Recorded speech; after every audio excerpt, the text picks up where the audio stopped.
미신, 불교, 유교 사상에 빠져 있던 우리나라가 어떻게 기독교 인구가 우리나라의 4분의 1이 되도록 복음화가 되었을까요? 누가 우리나라를 이렇게 복음화 시켰을까요? 우리나라에서 처음 세례를 받으신 분이 누구신지 아십니까? 천주교인인데 1784년 이승훈이 중국에서 세례를 받습니다.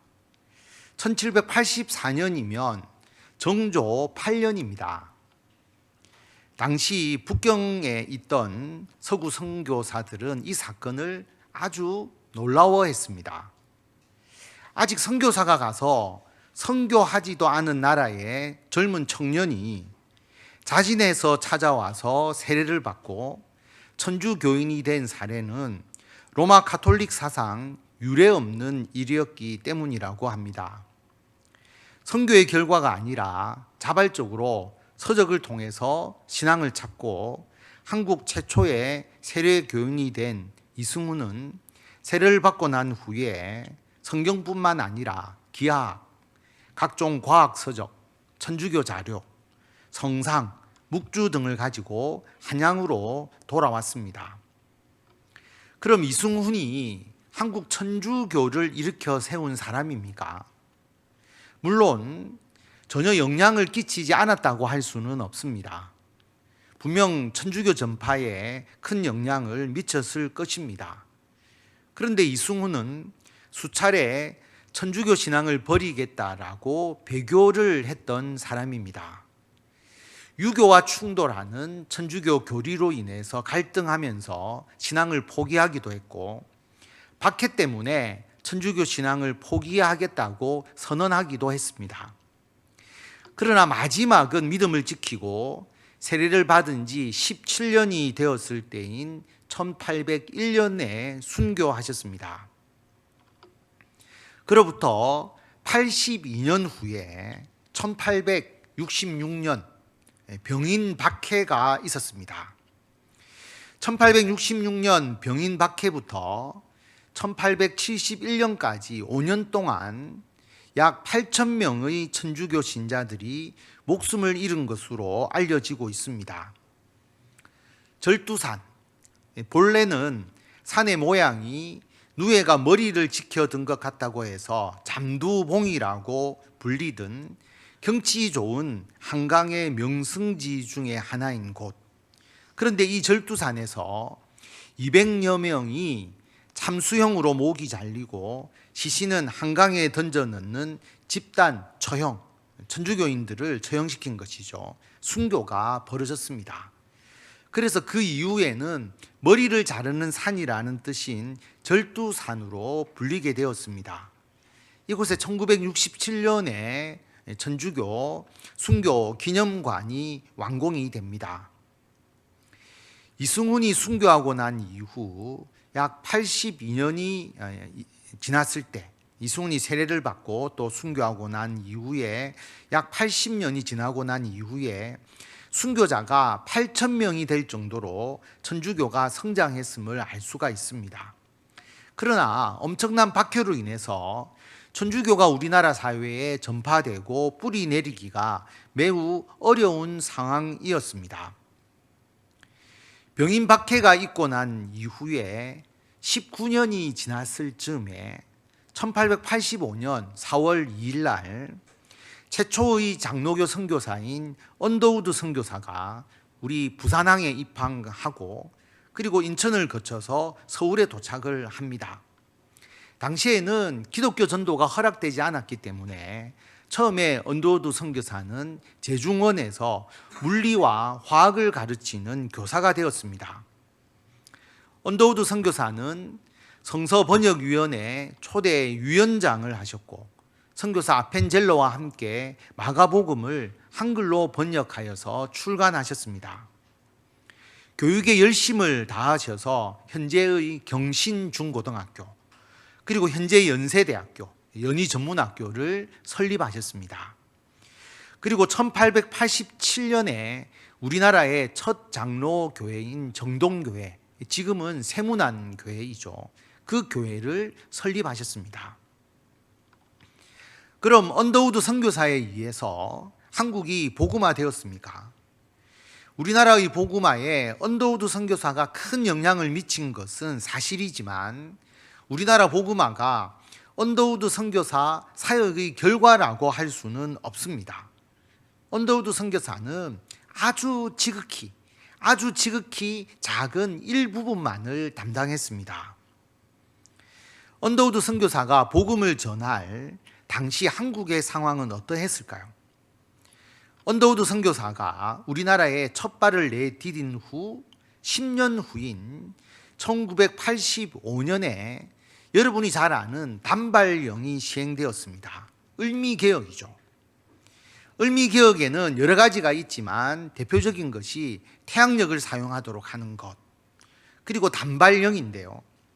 단발령은 위생에 이롭고 일을 하는데 편리하다는 이유로 시행되었는데 고종 황제가 먼저 태자와 함께 머리카락을 잘랐습니다.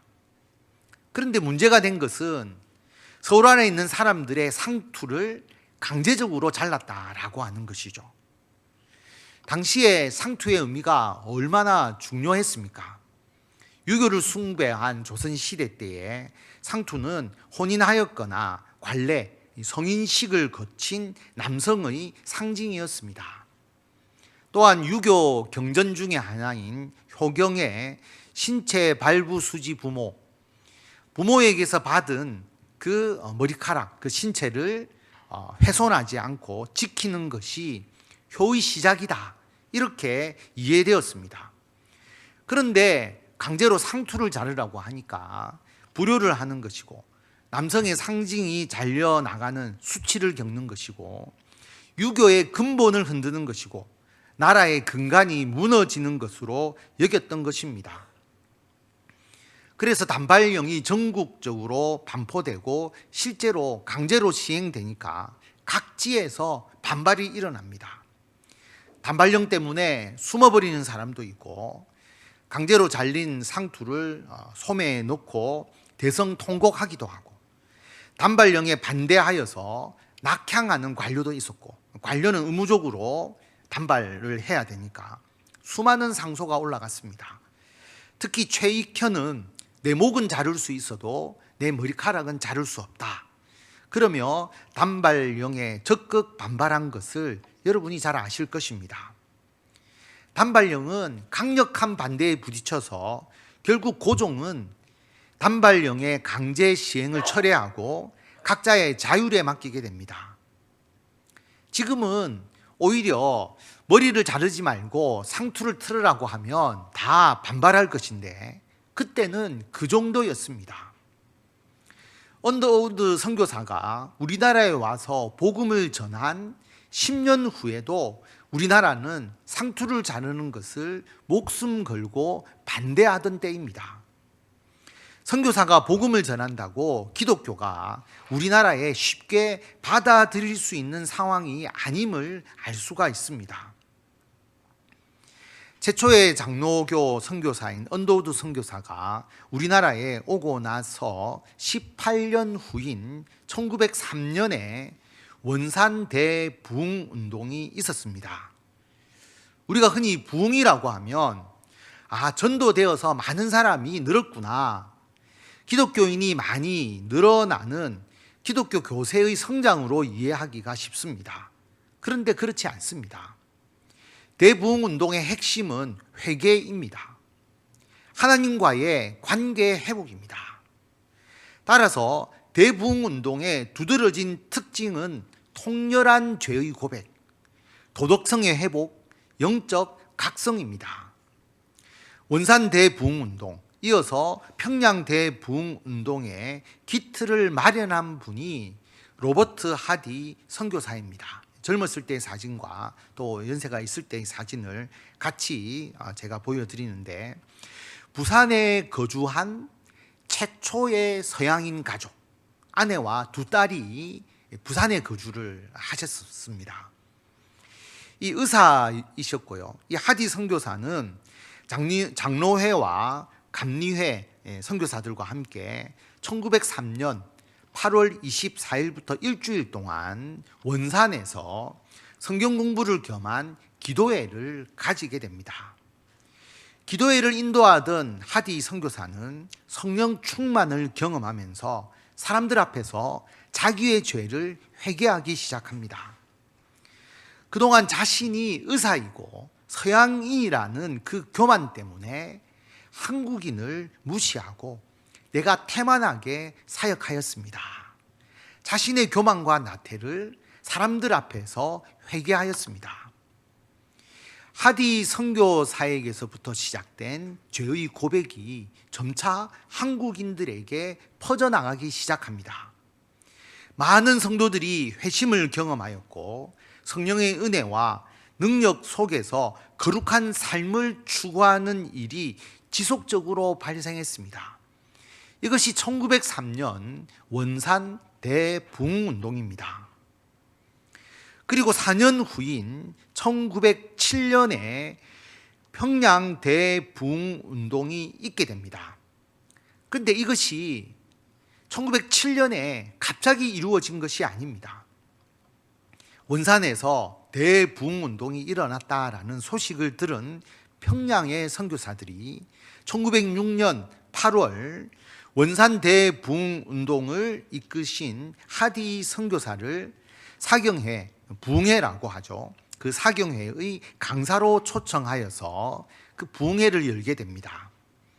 선교사들은 이 사경회를 통해서 평양에서도 그 당시에 참 음란한 도시였던 이 평양에서도 교회의 영적 부흥이 일어나기를 간절히 기도했습니다. 이를 계기로 평양에서도 지속적으로 기도회가 개최되었고 영적 각성의 분위기가 점점 무르익게 됩니다.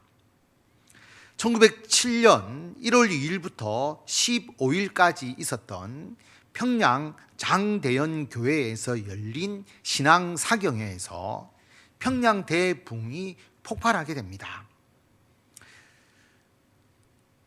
사진으로 보이는 그레이엄 리, 우리 한국 이름으로는 이길함이라고 칭하는데요.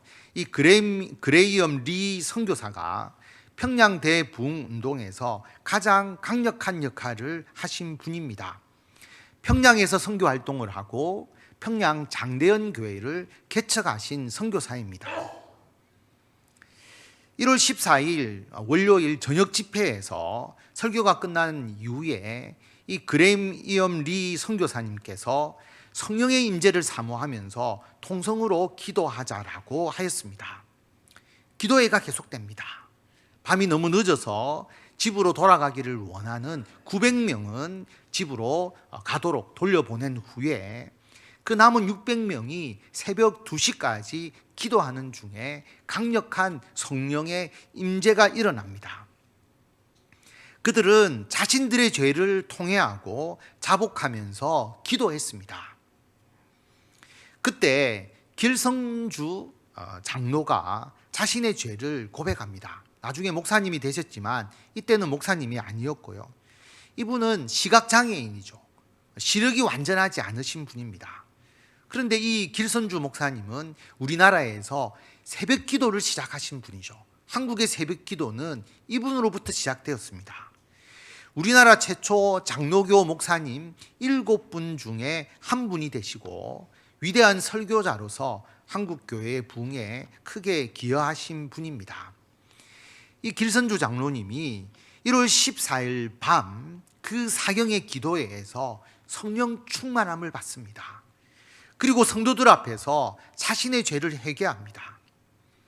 1년 전에 세상을 떠난 자기 친구의 재산을 정리하면서 당시에 $100가 되는, 당시로는 거금이니까 엄청난 거금을 내가 착복하였다.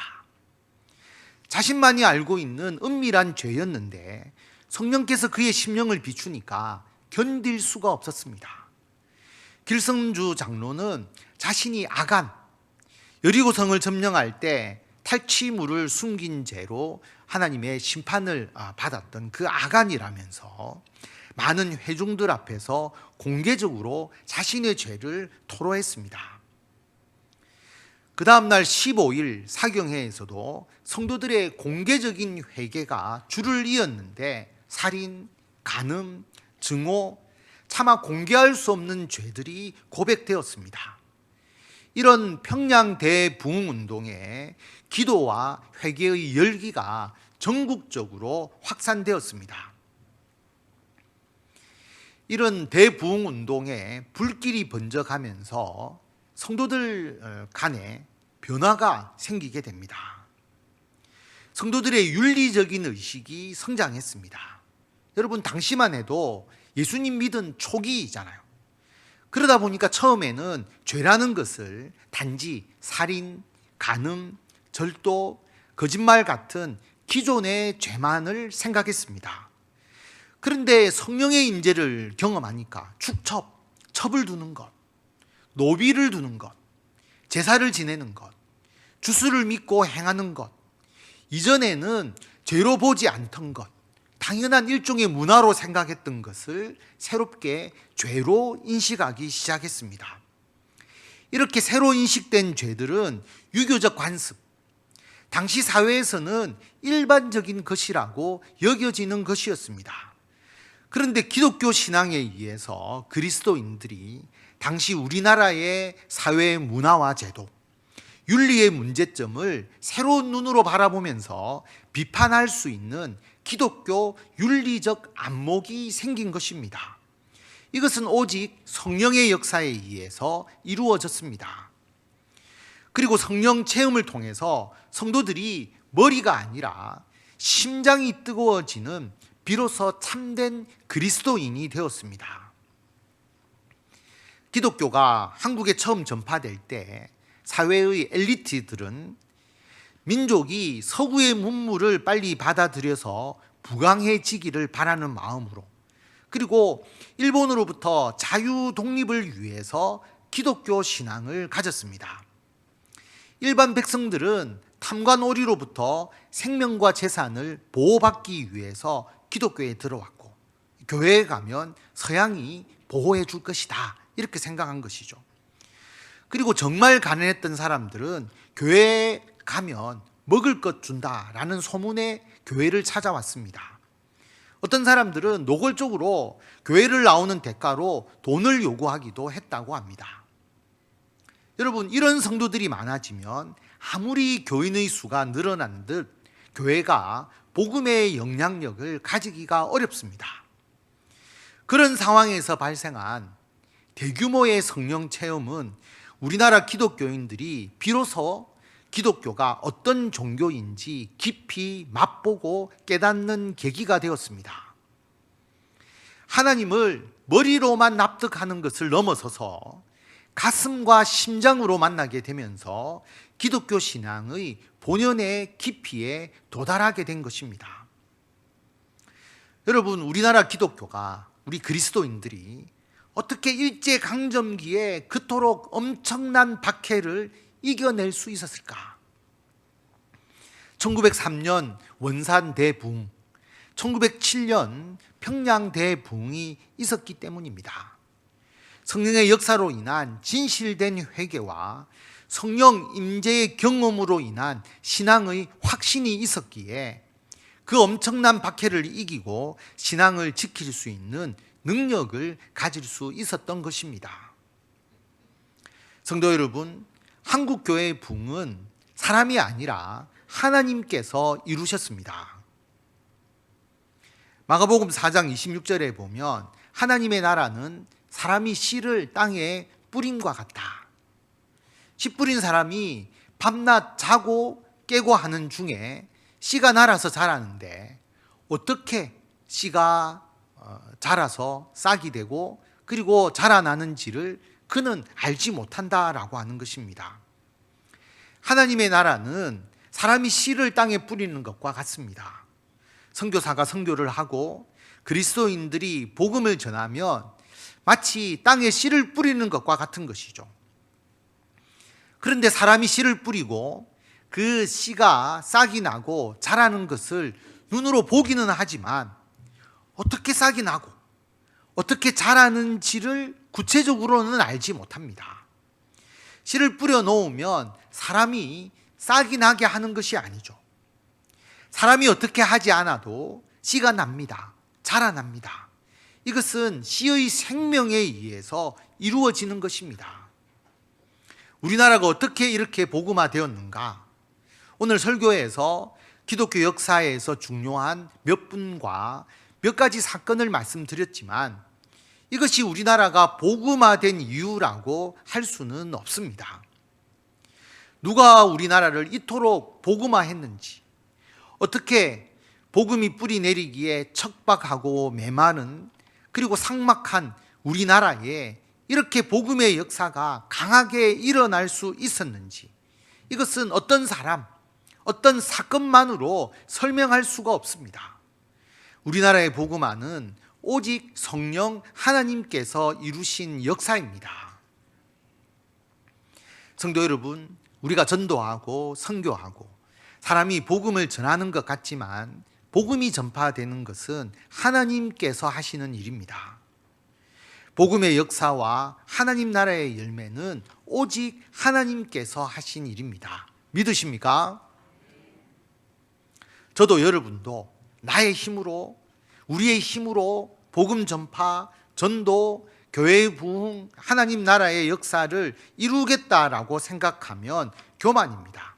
우리는 할 수가 없습니다. 하나님 나라의 역사는 오직 성령께서 이루어 가십니다. 그런데 여러분, 그럼 우리가 무엇을 할까요? 아무것도 안 하고 있으면 됩니까?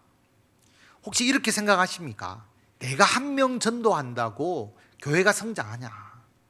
내가 전도한다고 기독교 인구가 증가하느냐? 안 증가하겠죠. 확실하죠. 저와 여러분이 한 명 전도한다고 우리나라 기독교 인구에 변화가 있겠습니까? 아무런 변화도 없습니다.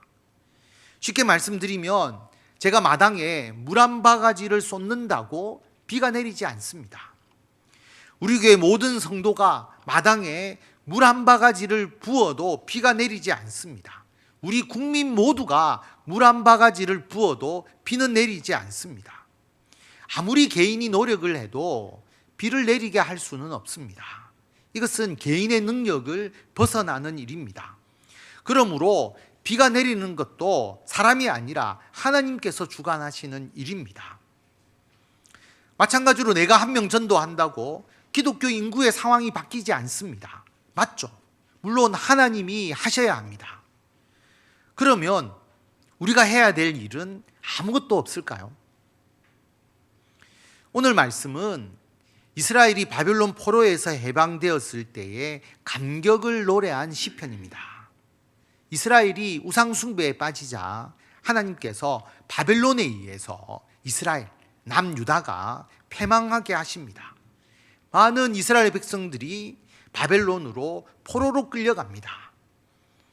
그런데 이스라엘 백성들이 70년 동안 바벨론 포로 생활을 하다가 해방되었습니다. 이스라엘 백성들의 힘으로 해방되었습니까? 독립운동을 했습니까? 바벨론과 전쟁을 해서 이겼나요? 이스라엘 백성들은 포로 해방을 위해서 아무것도 할 수 없었고 할 능력도 없었습니다. 그런데 해방되었죠. 오직 하나님의 능력입니다. 페르시아가 바벨론을 정복하고 바벨론에 의해서 포로된 사람들의 해방과 본국 귀환을 페르시아가 명령했기 때문입니다. 그러면 70년 동안 바벨론 포로 생활을 하면서 이스라엘 백성들은 무엇을 했습니까? 포로 해방은 우리가 할 수 없는 일이고 하나님께서 하실 것이라고 손 놓고 있었습니까? 무엇을 했는지 시편 126편 이 말씀을 우리가 한번 다시 보면요, 여호와께서 시온의 포로를 돌려보내실 때에 우리는 꿈꾸는 것 같았도다. 포로에서 해방된 것에 대해서 얼마나 감격스러워하고 있습니까? 마치 꿈꾸는 것 같았다. 포로 해방, 이게 꿈이냐 생시냐 눈물 겹도록 감격스러운 순간입니다. 그때 우리 입에는 웃음이 가득하고 우리 혀에는 찬양이 찼었도다. 그때에 문 나라 가운데서 말하기를 여호와께서 그들을 위하여 큰 일을 행하셨다 하였도다. 기쁨과 찬양이 가득합니다. 모든 다른 나라 사람들도 하나님께서 큰 일을 행하셨다고 찬양합니다. 그렇습니다. 하나님께서 이스라엘을 바벨론 포로에서 해방시키셨습니다. 여호와께서 우리를 위하여 큰 일을 행하셨으니 우리는 기쁘도다. 여호와여, 우리의 포로를 남방 시내들 같이 돌려보내소서. 하나님이 하셨습니다. 하나님께서 우리를 해방시켜 주셨습니다. 고백합니다. 이제 남방의 시내처럼 큰 물이 흘러가는 것처럼 수많은 이스라엘 백성들이 본국으로 이스라엘로 돌아가게 해 주십시오. 기도합니다. 분명 바벨론 포로는 하나님께서 행하셨습니다. 그러면 이스라엘 백성들은 무엇을 했습니까? 우리가 다 같이 읽도록 하겠습니다. 눈물을 흘리며 씨를 뿌리는 자는 기쁨으로 거두리로다. 울며 씨를 뿌리러 나가는 자는 반드시 기쁨으로 그 곡식단을 가지고 돌아오리로다. 아멘. 이스라엘 백성들은 울며 씨를 뿌렸습니다. 70년 동안 울면서 눈물을 흘리면서 씨를 뿌렸습니다. 이스라엘 백성들이 힘이 없어서 나라를 잃은 것이 아닙니다. 하나님의 말씀에 불순종하고 우상 숭배에 빠지니까 하나님으로부터 심판을 받은 것입니다. 그래서 이스라엘 백성들은 눈물로 하나님께 회개했습니다. 자신의 죄를 자복했습니다. 울며 애통해하며 회개하며 하나님께로 나아갔습니다. 더 이상 성전에서 예배 드릴 수 없잖아요. 포로로 끌려갔으니까, 성전이 없으니까. 그런데 오히려 더욱더 자녀들에게 열심히 하나님의 말씀을 가르쳤습니다. 그리고 예레미야 선지자를 통해서 주신 하나님의 말씀, 예레미야 29장 10절에 보면 여호와께서 이와 같이 말씀하시니라.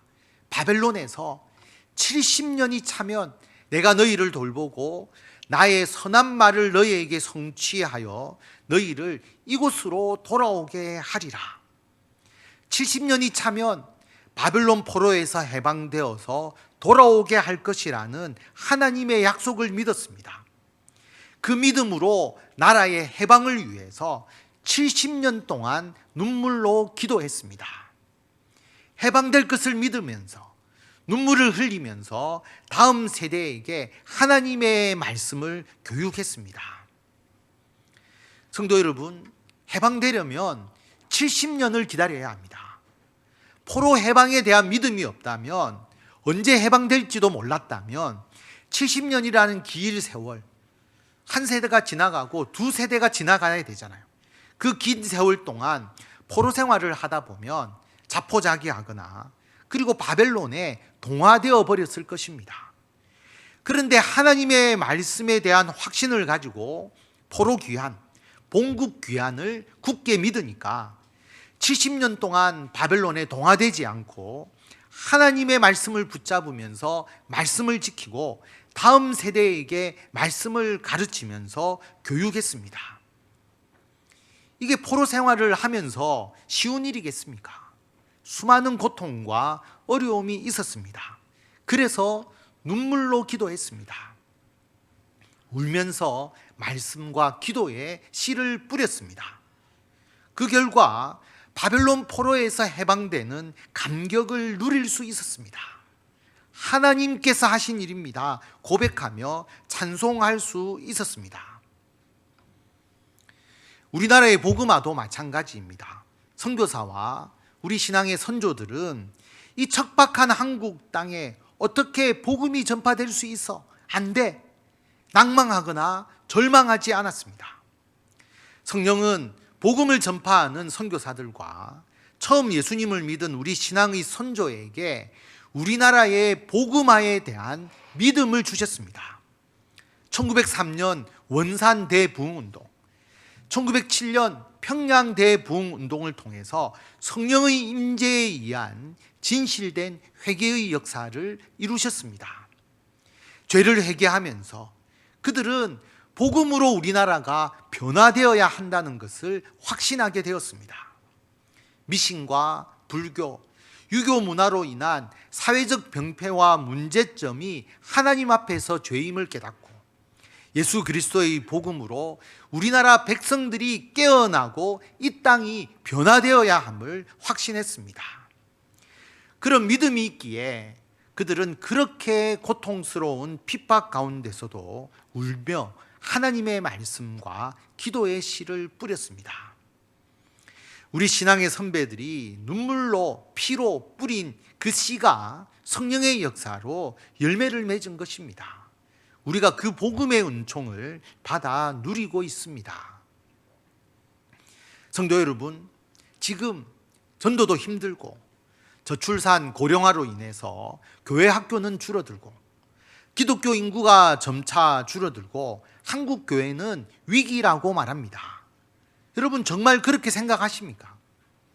한국 교회의 위기는 한국 교회가 위기이고 다음 세대에 희망이 없다고 생각하는 그리스도인들이 늘어나는 것이 한국 교회의 위기입니다. 복음의 능력은 하나님께서 행하십니다. 하나님 나라 확장은 하나님께서 하십니다. 하나님께서 하시는 일이 어떻게 안 될 수가 있습니까? 문제는 복음의 능력을 믿지 못하는 그리스도인들이 늘어나고 있다는 것입니다. 복음의 능력을 믿지 못하는 그리스도인들이 많은 교회와 그 나라는 절대로 복음이 성장할 수 없습니다. 성도 여러분, 전도, 복음 전파, 하나님 나라의 확장은 우리가 하는 것이 아니라 하나님의 역사, 성령의 역사입니다. 믿으십니까? 성령께서 하나님의 나라를 확장시키십니다. 성령께서 우리 교회를 하나님의 나라의 도구로 삼으십니다. 믿으십니까? 우리는 이것을 믿어야 합니다. 복음의 능력을 믿기에 우리는 지금도 하나님의 말씀과 기도의 씨를 뿌립니다. 쉽지 않지만, 어려움과 난관이 있지만 성령께서 이루실 것을 믿기에 눈물로 하나님의 말씀을 전하고 눈물로 기도하면서 씨를 뿌립니다.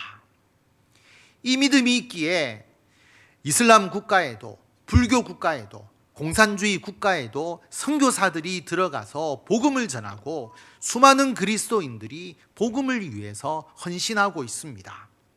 그 믿음이 있는 곳에는 지금도 복음의 능력이 지속적으로 일어나고 있습니다. 복음의 능력을 믿는 성도 여러분이 되시기를 바랍니다. 우리 교회가 하나님의 도구로 하나님 나라의 확장을 위해서 큰 사명을 감당할 것을 믿는 성도 여러분이 되시기를 바랍니다. 복음의 능력을 믿으니까 눈물을 흘리고 울면서 어려움 가운데서도 간절하게 하나님의 말씀과 기도의 씨를 뿌리는 성도 여러분이 되시기를 바랍니다. 우리가 뿌린 이 복음의 씨앗을 하나님께서 싹이 나게 하시고 자라게 하셔서 그 복음의 열매를 가정과 직장과 교회 그리고 우리나라에서 기쁨으로 거두시는 성도 여러분이 되시기를 바랍니다.